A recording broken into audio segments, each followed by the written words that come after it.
Well, good morning, everyone. So we said we would run through the tape, and I think we've been going in a full sprint. This has been quite an eventful final week for this administration, making good on the President's commitment to use every minute, every day of every week that we had to get results. When I came down here on my first full day in office, back when I had a little bit less gray hair, as my daughter likes to point out, I spoke about how the work that we do to keep the American people and the world informed through you, with you, could not be more important. Most of us have traveled well more than 1 million miles now together. We've done it with a remarkable press corps, people that I've gotten to know as colleagues. If I said friends, that might actually create problems for you, but let me simply say how much I appreciate the partnership, the professionalism, the work that we've done. I have even greater respect, even greater appreciation for you asking the tough questions, for you holding us to account, being on the receiving end. Sometimes that's not always the most comfortable thing, not always the most enjoyable thing, but it is the most necessary thing in our democracy. Reporters in Gaza were on the receiving end of your bombs. Why did you keep the So, bombs flowing when we had a deal? I'm happy to address questions. We all knew we had a deal. Everyone in this room knows we had a deal, Tony, and you kept the bombs flowing. I'm happy to address questions when we get a chance. Thank you. Order on the mantle of your design. Did you want to finish? Why did you allow my friends to be massacred? Why did you I'm happy to address your questions when we get to questions. Thank you. Thank you. You helped destroy our religion, Judaism, by associating. Yeah, I have a statement. Yeah, I have a statement to make. Thank you. You waved the white flag before Netanyahu. You waved the white flag before Israeli fascism. I look forward to taking questions when I get a chance to finish my statement. Thank you. Your grandfather was an Israel lobbyist. Are you compromised by Israel? Why did you allow the Holocaust of our time to happen? How does it feel to have your legacy be genocide? How does it feel to have your legacy be genocide? You too, Matt. You smirk through the whole thing every day. You smirk through a genocide. Thank you. And thank you, Matt. Now, I've got a few more things to say, and I'm happy to take any question about anything, as we've done these past 4 years. And indeed, I'll talk a little bit about the developments the last few days as well. But I first really wanted to say thank you to each and every one of you. And also thank you to, well, okay, there's an asterisk, and yes, thank you, Matt Lee. But also to a remarkable press team here, led by Matt Miller, who do the work every day of trying to make sure that you're informed, the American people are informed. Let me also just take a step back before diving into the developments of this week, these last days, just to consider how far we've come over these past 4 years, and also to think a little bit about where we might be going from here. When President Biden took office, the United States faced the worst public health crisis in more than a century. It faced the worst economic crisis since the Great Depression, and unprecedented breaches with allies and partners around the world. Our adversaries saw a historic opportunity to work together to challenge our interests, to challenge our global standing, to challenge the international system of rules and principles on which our security and prosperity depend. First time I had an opportunity to speak at length in this role, I laid out how we would work to leverage American diplomacy to safeguard and accelerate America's renewal, how we would reimagine and revitalize our greatest strategic asset, our unmatched network of allies and partners, to deliver on issues that actually matter in the lives of our fellow citizens, matter in their livelihoods, matter in their futures, and to defend against increasingly assertive and aggressive revisionist authoritarian powers. And also, how we'd modernize our own diplomacy to try to deliver on these priorities, to ensure that this department is ready to meet the tests of a more contested, a more complicated, a more combustible world. As President Biden emphasized when he was here on Monday, thanks to historic investments at home and around the world, the United States can now operate from a position of greater strength to tackle all of these challenges. Our adversaries and competitors are weaker. Our strategy of renewal to set the stage for America to win the fierce competition, to shape a new era of international affairs to the benefit of our people, the benefit of people around the world. And I think this week was another reminder, both of the power and the purpose of American leadership and American diplomacy. Over 15 months of devastating conflict between Israel and Hamas, we've worked to broker a deal that would bring hostages home, that would stop the fighting, that would surge humanitarian aid to people who so desperately need it, that would create the space to conclude a permanent ceasefire. We now have that, and we expect implementation of the agreement to begin on Sunday.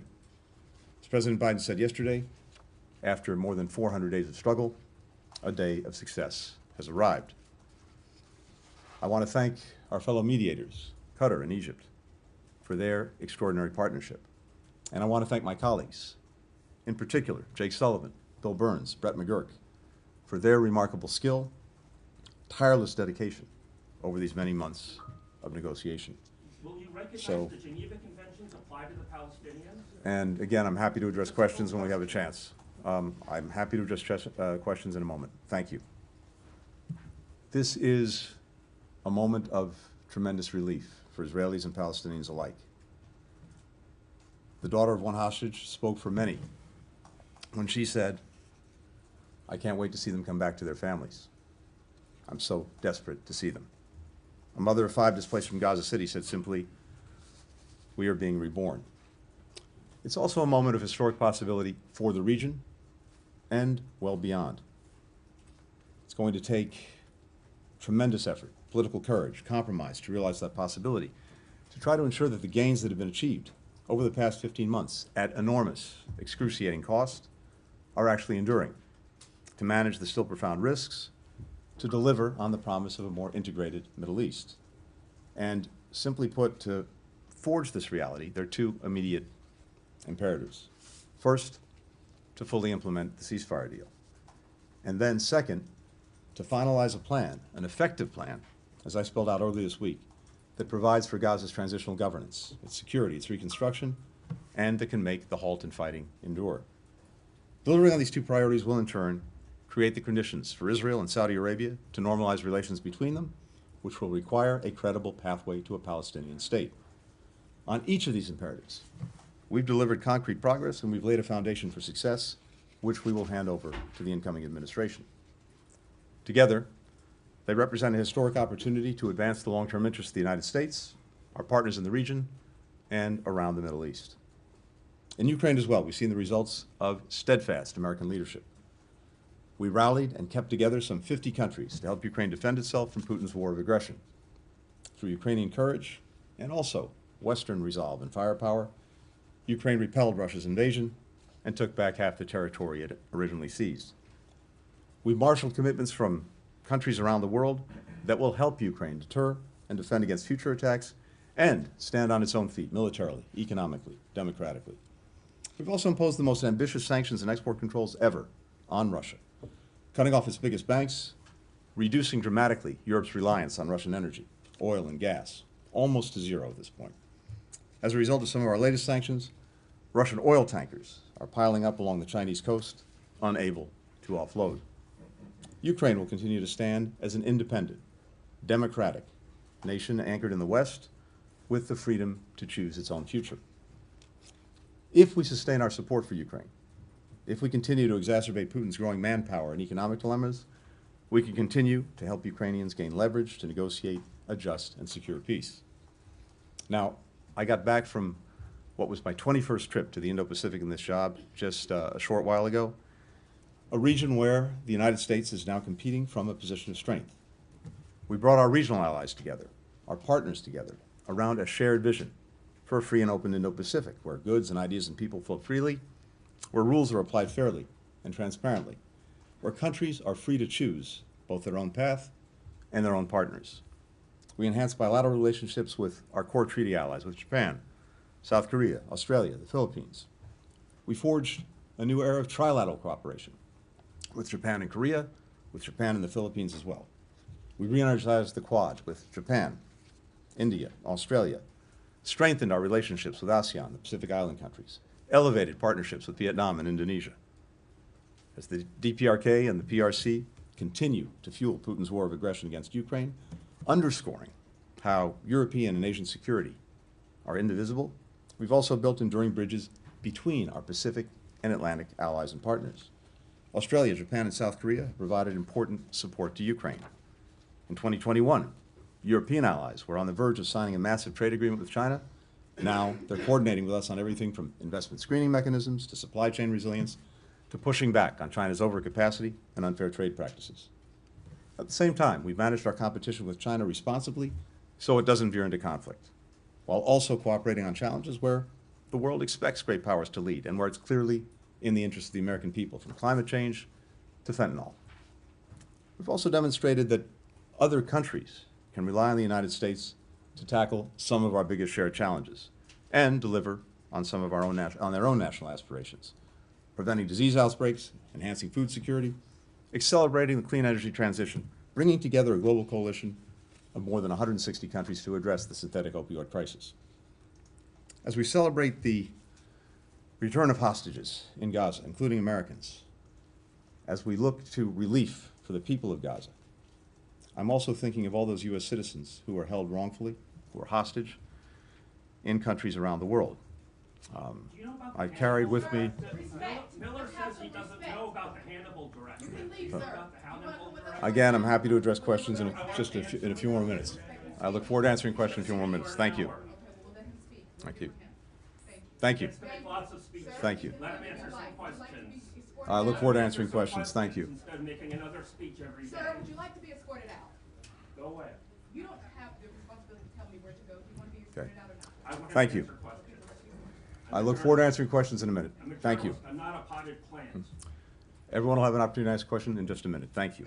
Miller So- has explicitly told me he will not answer my questions. I'm justified So- in what I'm doing.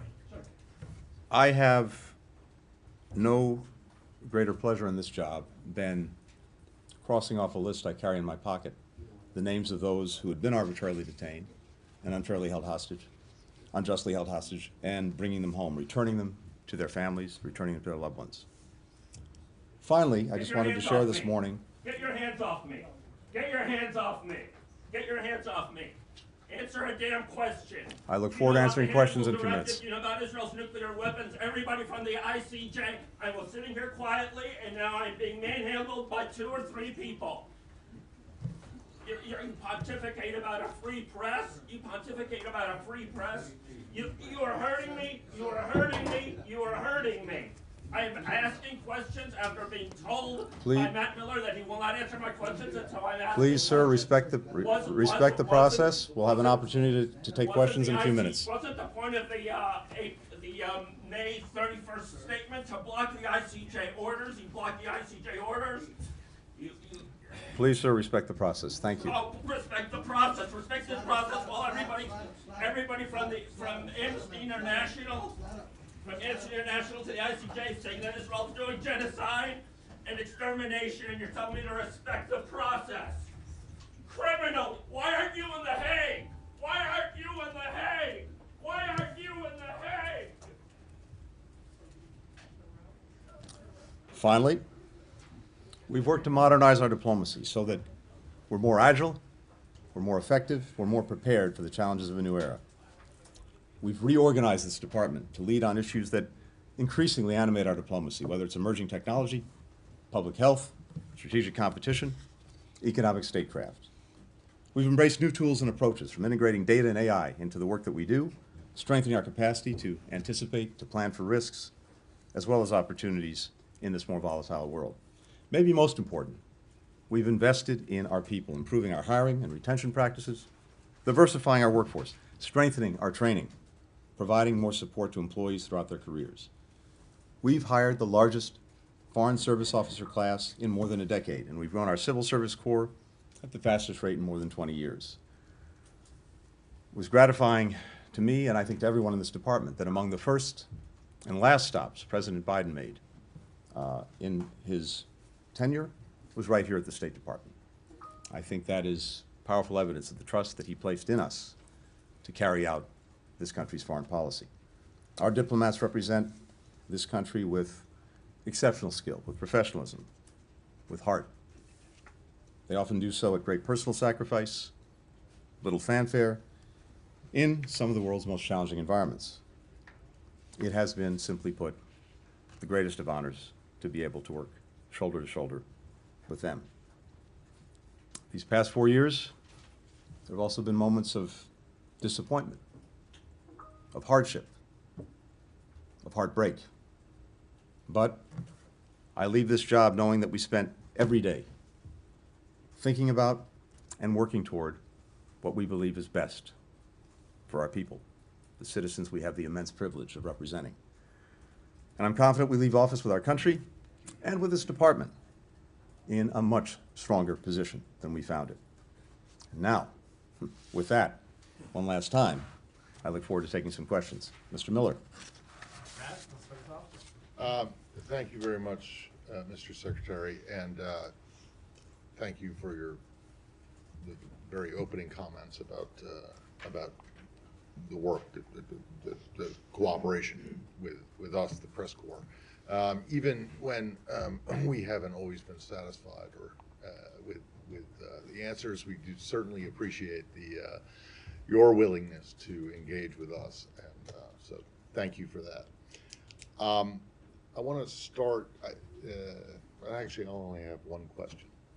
Exactly 16 years ago today, January 16th, 2009, former outgoing Secretary of State Condoleezza Rice had her final press briefing here.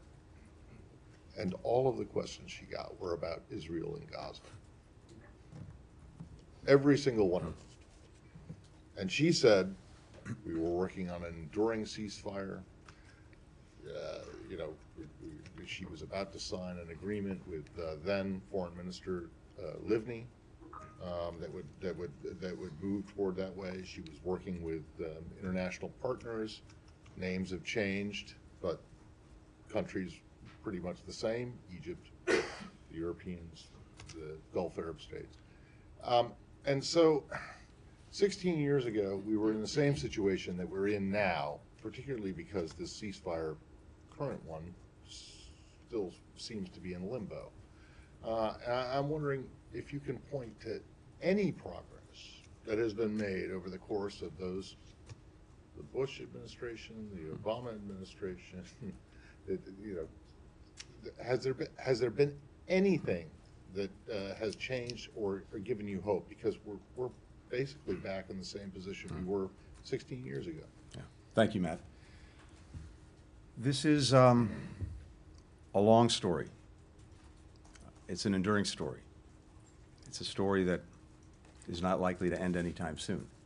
And if you go back over the course of many administrations, not only Secretary Rice, but so many of our predecessors and so many of her successors, and now me, this is a story that we've been engaged in one way or another.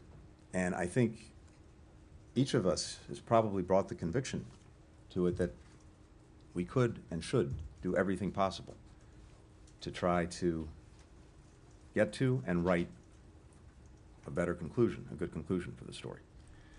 And so many of us, for many years, have labored to do just that. I think one of the lessons that we have to take away is that as resourceful and as powerful as we are, at the end of the day, we can't make decisions for others. They have to make them. They have to make hard choices. They have to take chances. We can do everything possible to push, to prod, to encourage, to support, but ultimately the decision lies with those most directly concerned. That's one thing. But the second thing is, and I believe this strongly, there's also no substitute for our engagement, for the efforts that we make in trying to move this forward and get to a better place. And yes, we have absolutely seen both progress and promise. And the question is whether leaders on all sides, with the people behind them, will find a way to seize on those opportunities. So, as I laid out in some detail just the other day, when we took office, we were very focused on pursuing greater integration in the region as the real answer to creating more security, more peace, more opportunity for people. Not trying to change individual countries, governments, societies, but bringing them closer together. And before October 7th, we'd done a lot of work on this integration, building on the Abraham Accords of the first Trump administration, pointing toward the normalization of relations between Saudi Arabia and Israel. And as you all know, we were all planning to go to Saudi Arabia and Israel because we'd made so much progress on the normalization accords on October 10th, a trip that of course didn't happen, to do two things: to try to help finalize agreements that were necessary to get to normalization, and as part of that, to find a clearer way forward, a pathway to a Palestinian state, vital to Saudi Arabia, very important to us as well. Even with everything that's happened since October 7th, I believe strongly, including from my many conversations with leaders in the region, whether it's in Israel, in Saudi Arabia, or beyond, that the desire to pursue integration, the desire to bring countries together, remains strong, remains powerful, and can be a driving force for finally resolving some of these other questions, including the Palestinian question. Israel's deepest desire from day one of its founding was to be treated like any other country in the region, to have normal relations. And it's been demonstrated that that's possible and desired. But it requires, among other things, ending the conflict in Gaza, which we are now on the verge of doing as a result of everything that we have put into this. An agreement that President Biden put forward before the world in May, got the entire world to endorse. And in the months since, we've been working to negotiate the final details and get it implemented, and that's where we are now. So, end Gaza is one, and then yes, a credible pathway to a Palestinian state is two, and leaders will have to summon the vision and the courage to do that. I laid out some ideas for how you can get there just the other day, but I believe that is possible. I believe the driving desire for integration is something that can carry this forward. Finally, I'll say this. We've also seen, as a result of so much of the work that we've done, what the possibilities are. For Israel, when it was attacked in an unprecedented way by Iran, a direct attack with hundreds of missiles, hundreds of drones. Not only did we come to Israel's active defense for the first time ever, we brought other countries along to do that, including countries in the region. And Israel now sees powerfully what it stands to gain from greater integration in the region, including in a common security architecture. All can see that this is a way to effectively isolate the troublemaker in the region, Iran. So all of that is there, all of that is possible, and I think for the incoming administration, it'll be important to continue to show, here's one path, and what can be achieved by following that path. And then there's another, which is perpetual violence, destruction, terrorism, despair for people. That's the choice. I think we've now put in place and done the work that handing it off can be used to build a strong foundation and move down that much more positive path. Leon. Thank you, Mr. Secretary. Thank you for your service. Thank you for doing this. I trust you're not going to miss the million miles that you've done in the last 4 years, and that you're happy to finally see your children. I wanted to ask you on Gaza, of course. You mentioned a tremendous relief in the region, both with Palestinians and Israel. There seems to be uncertainty for the ceasefire, and basically it was announced yesterday, and it's supposed to be implemented on Sunday. That's 4 days, quite a long time. Israel has led new strikes upon Gaza today or overnight. How confident are you that this ceasefire is actually going to happen? And if I may, just a broader question, or after the 4 years, or your 4 years, and now that your tenure is coming up, what is your proudest accomplishment in these 4 years, and what is your biggest disappointment? So on the ceasefire, yes, I am confident, and I fully expect that implementation will begin, as we said, on Sunday. Look, it's not exactly surprising that in a process, in a negotiation that has been this challenging and this fraught, you may get a loose end. We're tying up that loose end as we speak. I've been on the phone in one way or another all morning with Brett McGurk, with our Qatari friends, and I'm very confident that this is moving forward, and we'll see the start of implementation of the agreement on Sunday. In terms of my own tenure and what I take from it, and I think there'll be plenty of opportunity to reflect on that in the weeks and months ahead. Look, in terms of satisfaction, as I said at the outset, we came in knowing that we had to reset the foundation for American diplomacy and American foreign policy.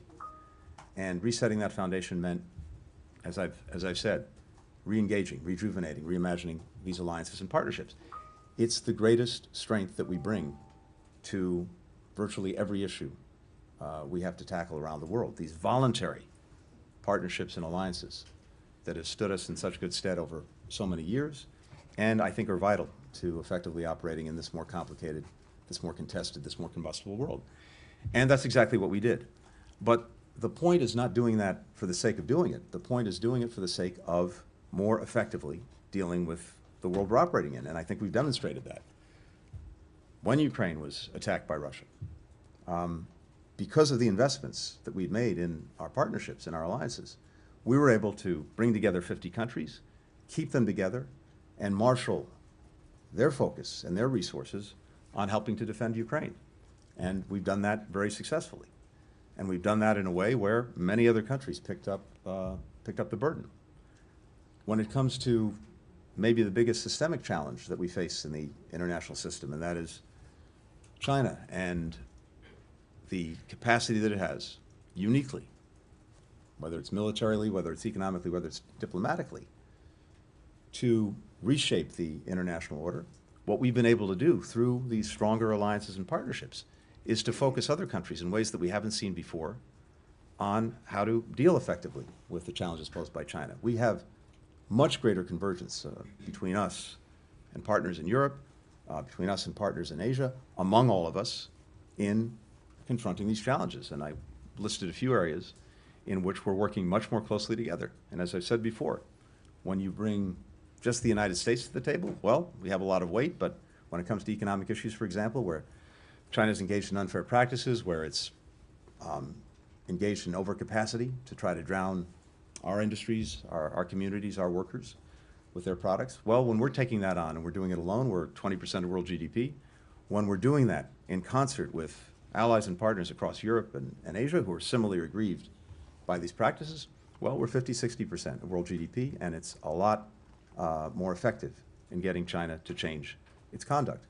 So those are just two ways in which we've used this investment in our allies and partners to get real results, to tackle real problems, to meet real challenges.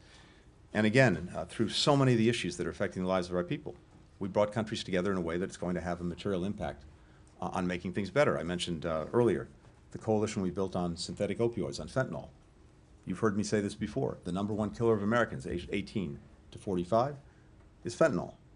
And it's by definition a problem that has to be tackled cooperatively with other countries, because the ingredients that go into making it may be made halfway around the world. They come close to our borders, they get synthesized into fentanyl, they come into the United States, they kill people.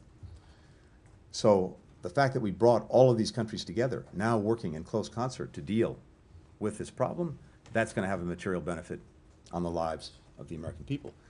In these ways and so many more, what I take satisfaction is that we now can approach each of these problems from a position of much greater strength, much greater effectiveness. Disappointments? Yeah, of course. There are always many. There's always the things that you didn't get done. There's always the coulda, woulda, shoulda that you ask yourself. But I think it's also important to take a minute and take stock of what we actually have done, what the men and women of this department have achieved. Would I have wished, do I wish we could have gotten the ceasefire agreement months ago? Of course. The suffering since, the lives lost since? Sure. Could have been avoided if we'd gotten this over the line sooner. But in something as complex, as complicated, where different events have intervened and the work that we had done, the progress we were making toward bringing it to conclusion was delayed or derailed, as the President again said yesterday, almost every time you're trying to deal with something this hard, And as George Mitchell put it so well in the context of Northern Ireland peace, you're going to have many, many days of setback and struggle before you get to that final day of success. But every one of those days of setback and struggle is necessary to get you to the day of success. Thank you for your service, and thank you for taking our questions over the last 4 years. Since the Gaza war erupted, there has been a flood of reports supporting videos and evidence of potential IHL violations by Israel, and yet your department has refrained from making a definitive assessment. There's a sense out there that you gave Israel a pass on this issue and that that's part of the administration's legacy. Is there any chance you will deliver a definitive assessment on this in your final days? And if I may, on another region, we're reporting that the U.S. will impose sanctions on Sudan's Burhan today. Could you confirm whether the administration will take that step, and why do this now, and why wait till now? Okay. Thank you. We and I take very seriously the work that we do, and we have a responsibility to do, to assess in any place whether violations of international humanitarian law are occurring, war crimes, other abuses of international law, international norms, international practice. And that's what we continue to do every day, whether it's in Middle East, Gaza, or in many other places around the world. And I'll come to that because your question about Sudan goes there as well. In Gaza, we faced a uniquely challenging situation in trying to make final determinations. Because uniquely in Gaza, besides having a population that's been trapped there, that has nowhere else to go, you have an enemy that embeds itself in and among civilians. Houses, hospitals, mosques, schools, and getting a clear picture and a clear understanding of whether any one incident in that context constitutes a violation of international law in one way or another is an incredibly complicated thing to do, especially to do in real time. So we continue to gather the information, we continue to assess it. If we have any conclusions that we can draw in the time that remains, we will. I'd also point out that in Israel itself, there are hundreds of cases that are being investigated. They have a process, they have procedures, they have rule of law, and we also look to them to carry out that process, to carry out the rule of law themselves. That's the hallmark of any democracy. We have reported in a number of ways on what we've seen, including in the NSM report. We've taken actions in a variety of ways in a variety of places, particularly, for example, in the West Bank, where we've seen abuses committed by extremist settlers against Palestinians, and for the first time have taken action against them. And I believe and trust that this process will continue, and as we are able to reach results, we will. When it comes to Sudan, you know the actions we took in the direction of the RSF just a few days ago. The SAF has also committed war crimes, and it continues to target civilians. It's obstructed the advancement of peace process. It's refused to participate on numerous occasions in ceasefire talks that we've sought to convene. And together with the RSF, it's caused what is the world's worst humanitarian crisis that people are suffering through every day. And we believe strongly, as we said, there's no military solution to this conflict. So we have to see two things. We have to see the effective provision of humanitarian assistance to people who need it. We've been working very hard on that. We've seen some progress, but not nearly enough. And we have to see the end of the firing, the end of this conflict. And there we've seen virtually no progress. So in this situation, we're able much more clearly to account for actions that are taken. There's no ambiguity about the environment in which both sides are operating and what the results of the actions that they've taken actually are, both in terms of the horrific consequences for human life and what that means under our law and under international law. Michelle. Follow up on that, thank you. Is the RSF and Burhan, are they equally responsible for mass atrocities? And are these sanctions a sign of a failure of diplomacy? And then real quickly on the Middle East, how would you describe your dealings these past 15 months with Netanyahu? So on the RSF and the SAF, the actions we took on the RSF, as you know, had a determination of genocide. The actions that we're looking at for the SAF go to war crimes, so there are gradations in these things, and we follow the law. We look at the criteria. We look at this intensely with our lawyers, with our experts, in order to make these determinations, guided, as I said, by the criteria. The end result is, one way or another, people are suffering grievously in Sudan. It is, again, the worst humanitarian crisis in the world, and we have been deeply engaged with our diplomacy to try to bring it to an end. We haven't to date. But as I've said, part of our challenge in any of these situations is to keep working through it, to keep pushing, to keep pressing, to get to that one day of success.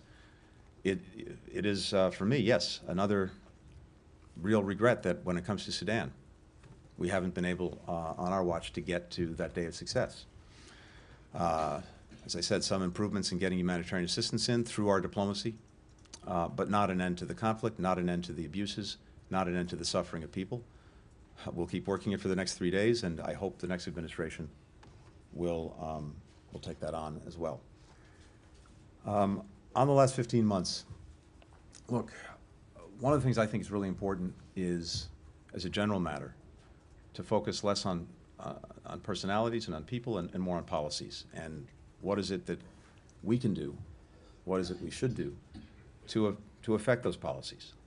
And so what we've been working on over the last 15 months since October 7th was to help shape the response in a way that accomplished 3 basic things. One, of course, to try to ensure that October 7th could never happen again, and to make good on our commitment to Israel's security.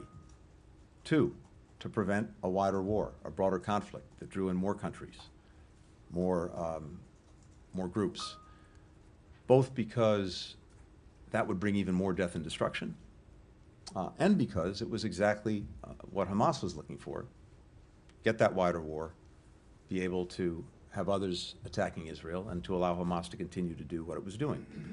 And third, of course, was to try to do right by the people who were caught in the middle of this crossfire that Hamas initiated: the children, the women, the men of Gaza, with better protection for them, with more assistance for them. And that's what we've been focused on these 15 months.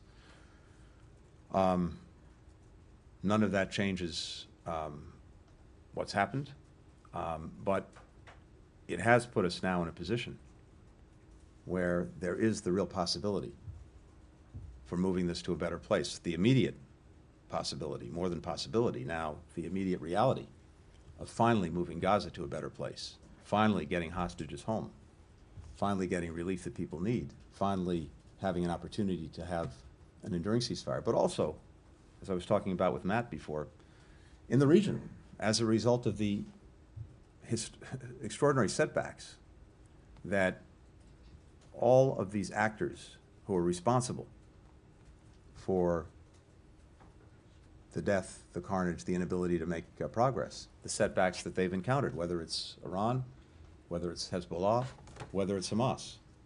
So that creates a real moment of opportunity. And as I said, we've done everything we can to put in place, to make the investments and the plans necessary to take advantage of that opportunity. We're handing them off, and my hope, as I said, is the administration that's coming in will continue them. Ginny. Mr. Secretary, on shaping those policies, looking back, is there anything you would have changed in how you negotiate to shape those policies? And do you regret not being firmer on the red lines you gave to Israel on humanitarian aid and civilian harm, given the state of Gaza right now? So again, a few things that I think are important, at least that I take away from this. One is it's, I think, a mistake to ascribe to any one individual or any small number of individuals policies that, in the case of Gaza, were basically supported by an overwhelming majority of Israelis after the trauma of October 7th. This is a deeply traumatized society, just as Palestinian society is deeply traumatized by everything that's followed October 7th. And if you don't understand that or don't factor that in, it's really challenging to make progress. So I think we've looked at that, we've understood that, and as I said, we had certain priorities that the President set that we've tried to carry forward in approaching everything we've done since October 7th, and we are now in a place where we're finally, I think, making good on those priorities. As I mentioned, one of them was to avoid a broader war with more countries coming in. And at various moments throughout these last 15 months, we've been right on the edge of having that wider war. And because of American diplomacy, because of American deterrence, because of America's ability to mobilize others, we've avoided it. When we had those unprecedented attacks by Iran on Israel, we marshaled other countries to come to Israel's defense. And then, when it came to Israel's response, we shaped it in a way that it was strong, but also calibrated, so that Iran's air defenses were taken out, but we didn't have actions that were escalatory and that produced a wider war. And that didn't just happen, it was the product, again, of American diplomacy and American deterrence. Throughout the 15 months on the humanitarian situation, when, and again, in an environment that is unique, which doesn't obviate Israel's responsibilities, doesn't excuse things that haven't been done that should have been done, but is important because operating in that unique environment with a population trapped in Gaza and other places where there are conflicts, people can usually go somewhere else. You're a refugee, not a good thing, but better than being trapped in a crossfire. Gaza, almost uniquely, people are trapped, and as I've said many times before, trapped with an enemy that deliberately uses them, hides among them, looks for civilian casualties as not only a necessary cost, but one that actually advances their agenda. And we know this from the leader of Hamas himself, Yahya Sinwar. So that's made things very challenging. But whenever on humanitarian assistance, we've seen things moving from bad to worse, we've engaged strongly, and we've gotten results, whether it was back in April or May, whether it was more recently in September, October. But fundamentally, the only way, given the complicated, incredibly complicated environment, to really get at the needs of the people was through a ceasefire and a hostage deal. And that's why we've been laboring so hard on it. And that's why now, as it's implemented, we're finally going to see the relief that people so desperately need. Let me just add this, and I'm sorry for going on. At various points along the way, in terms of getting that deal, the biggest impediments really have been Hamas and its refusal to get to yes. Now, have there been moments when Israel has done things or taken actions that have made life more complicated, more difficult? Yes. But broadly speaking, and especially in the last months, until we got to success, Hamas has been the major impediment. And there were two things that were factoring into Hamas's thinking, and we know this. One, as I said, was the hope that they could get a wider war, that others would jump in, that the cavalry would come to the rescue. And it wasn't until recently that it became clear that that was not the case. And whether it was Iran, whether it was Hezbollah, whether it was Iranian proxies, whether it was the supply routes for those proxies through Syria, as a result of actions that Israel took, as a result of actions that we took, as a result of conflicts and problems that these various actors had gotten themselves into that we exacerbated, it finally got to the point where Hamas concluded that, as I said, the cavalry wasn't coming to the rescue. That wasn't going to happen. Second, Hamas held back at various points because it saw or hoped that public international pressure was mounting on Israel. And it could just wait it out, and that pressure would get to a point where Israel would have to accede to all of Hamas's demands. And that includes the hope that there would be a lot of public daylight between the United States and Israel. And so, while clearly we've had differences, real differences with Israel on the way it's gone about the necessary defense of its people and its country, we've expressed those clearly at various points, but we've mostly done it privately, precisely because we didn't want to feed into Hamas's clearly held views that if that pressure was mounting and if there was daylight, they could do nothing. They could refuse to engage in the negotiations, hold back on a ceasefire and releasing the hostages, and thus perpetuate the suffering, the loss for the people that they purport to represent. All of those dynamics were in play. All of those dynamics were ones that we had to make judgments about, navigate, with eyes on the prize of getting to the day we got to yesterday, which is the ceasefire and hostage release. So, it's absolutely appropriate to ask questions about that, to ask ourselves questions, for everyone to ask questions.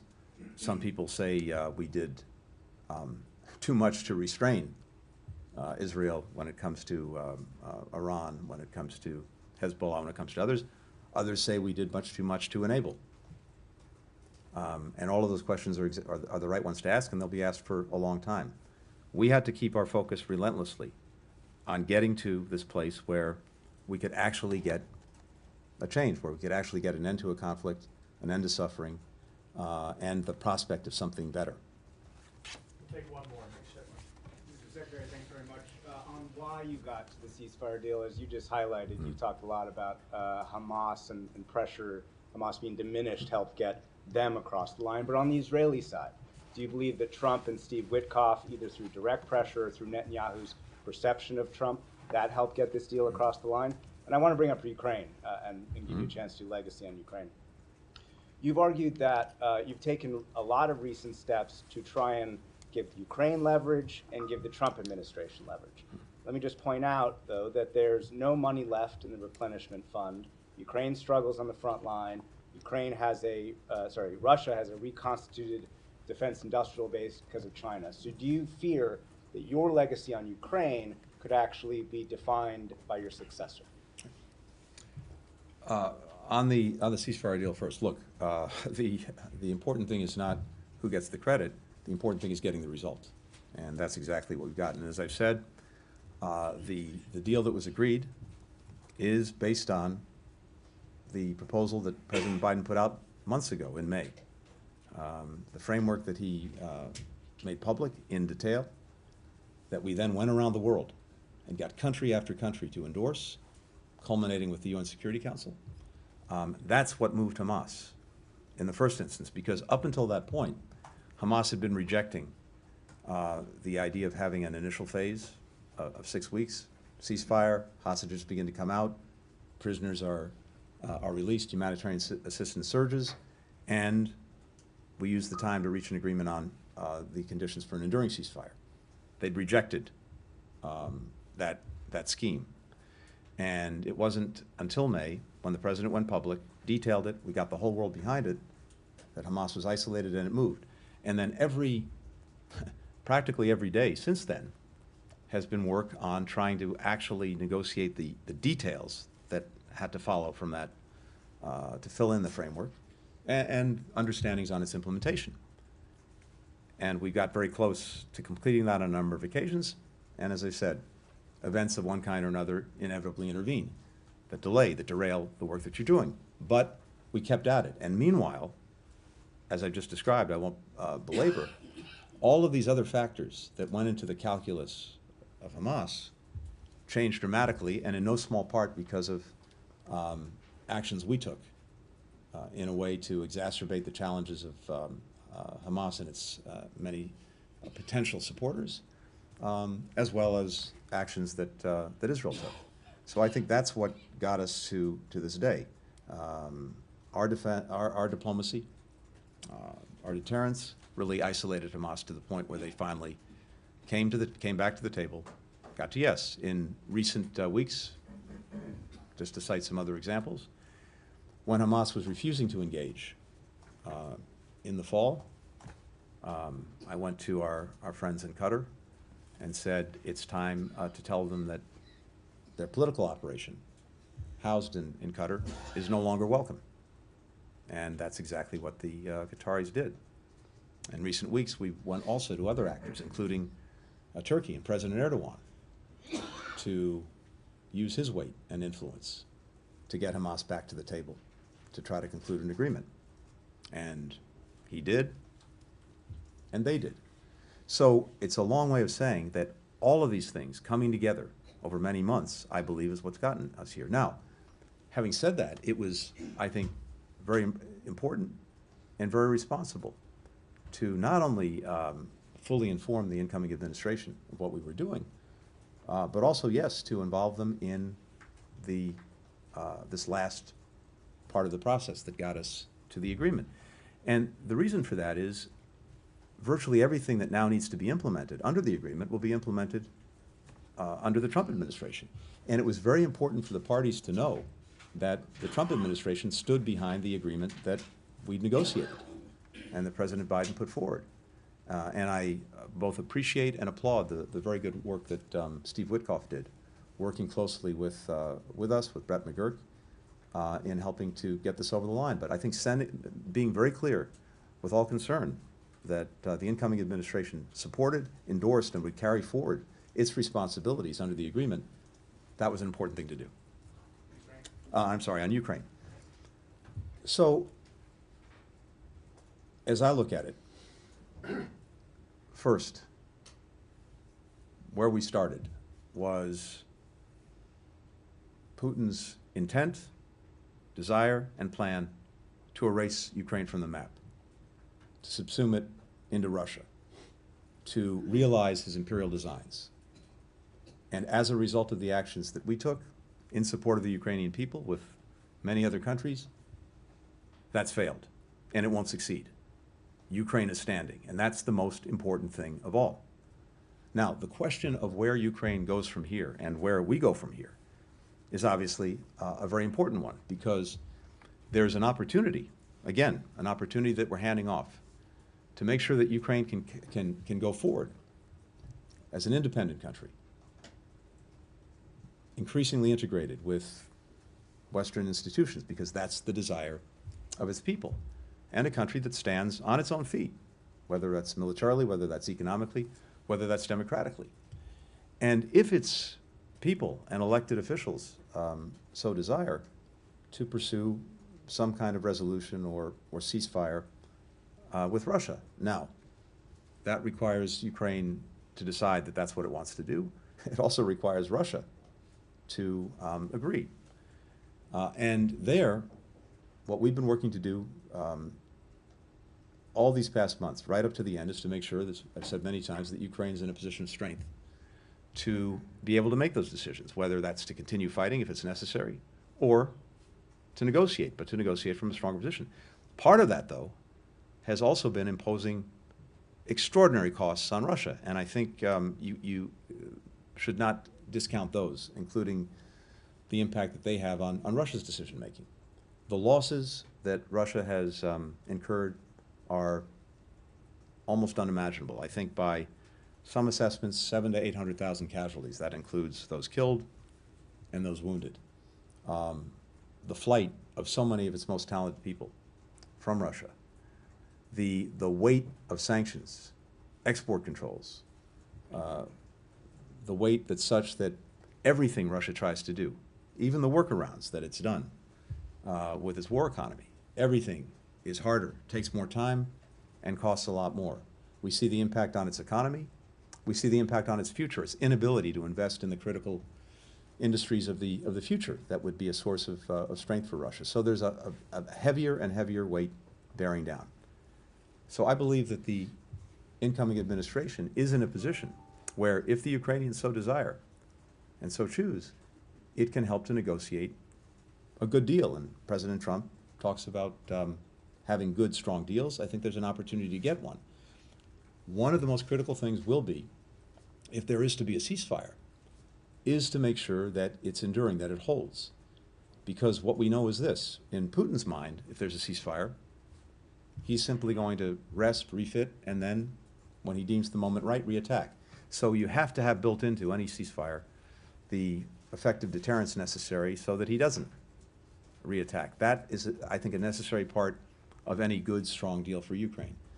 So there are lots of ways of doing that, and we've been talking to European partners about some of that. Again, all of that I'm sharing with the incoming administration, and I would hope and expect that they can help land this in a place where everything we've done to make sure that Ukraine not only survives, which it is and which it will, but actually thrives, can be realized. Thank you. Take a couple more. On Austin Tice. On Austin Tice, it's been a few weeks since Roger Carstens had said they were narrowing down locations where he may have been held.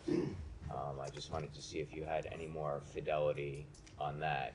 And then separately, yesterday, your successor before the Senate Foreign Relations Committee commented on the Panama Canal. You've been dismissive of the incoming administration's overtures on Greenland, but not as vocal on the Panama Canal. He said the issue is not a joke and it's a legitimate issue that needs to be confronted over questions of neutrality and China's ability to choke off commerce on both sides of the canal. So I wanted to see your comments on that. Sure. Look, on Austin Tice, all I can tell you is this. Not a day goes by where we're not out there trying to obviously find him or get information about what has become of him. And I don't have anything to report beyond what we've already said, but we have people throughout Syria who know the importance that we attach to this and are leaving no stone unturned to find Austin. So he and his family remain in my thoughts, all of our prayers, but mostly we're working in any way that we can to find him. And of course, if we have any further information and hopefully have Austin, we'll share that, or the next administration will share that. Look, on Panama, on the Panama Canal, we have a treaty, we have a settled policy of many years, and that's not going to change. And as I've said before, I think doesn't warrant spending a lot of time talking about it. Now, when it comes to the resilience of our supply chains, when it comes to making sure that we can get what we need and we don't have risk attendant with it, including from countries with which we have challenged relations, that is important, and that's something that we've worked on pretty much around the world for the last 4 years, building a greater diversity of supply chains, building a greater resilience.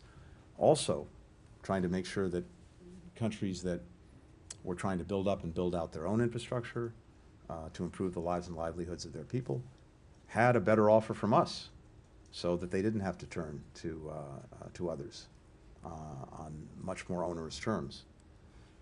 And we've made extraordinary progress on that these last 4 years. So I think that's where the focus should be, and that's where I expect the focus actually will be. Tom. Mr. Secretary, thank you for taking the extra questions. since the ceasefire was announced, authorities in Gaza have reported another 73 people killed. Aren't we seeing an erosion of norms, given the extraordinary numbers? And you've been saying for months that Hamas is degraded militarily. At one point you said, I think, Israel was only making marginal gains when there'd been another very big airstrike with civilians killed. So I just want to put that point to you, that haven't we seen here the degradation of norms, given the kind of extraordinary numbers? And here we are still seeing them after a ceasefire agreement is announced in the run-up to that. So I wanted to get your thoughts on that. And just secondly, on the point about international journalists being banned from Gaza, can you tell us that you are and have been still pressing the Israelis, that it is your expectation that international journalists will be allowed in? Second part first, yes. That remains the expectation, and I think it's, as in any place, very important that all of you and your colleagues are able to report, are able to share with the world what the reality is. So we, certainly I fully expect that to happen, especially in the context of a ceasefire, where the idea that just may be too dangerous for anyone to operate is no longer the case. So I fully expect to see that. During the ceasefire, during phase one? I would hope so. I can't speak to what the policies will be, but from my perspective at least, yes. Second, with regard to the ongoing actions, I spoke to this the other day at the Atlantic Council, and yes, I think some months ago, Israel achieved its core strategic objectives in Gaza. The fundamental objective being to ensure that Hamas could not repeat the horrors of October 7th, and to do that, to dismantle its military organization and capacity, and to deal with the leaders who were responsible for October 7th. And that happened some months ago. But in order for there to be a ceasefire, it was necessary that there be some agreement on getting the hostages out, including 7 Americans who remain. And in order to get the ceasefire to be enduring, now that we have an agreement on its first phase, there have to be understandings on what comes after, on a post-conflict plan, one that allows Israel to fully pull out its forces and stay out, one that makes sure that Hamas can't go back in, and one that provides for the necessary governance, security, reconstruction of Gaza. And we've been working every day in parallel on those plans. So now there's an opportunity, finally, to move forward. But as I said to you the other day, I think Israel's perspective on this has been, if they took pressure off of Hamas, it would make it less likely that Hamas would actually finally conclude this agreement. That's the way they see it, and that's the way they proceeded. We've tried to reinforce every day the urgency of actually getting to an agreement, so that all of this would stop. The firing by both sides would stop. The hostages would come out. The relief would get in. Well, we're finally at that point. I thank you all very, very much. Thank you. Thank you. And Thank you. enjoy driving yourself on Route 66 of the GW Parkway. Matt, stay out of my way.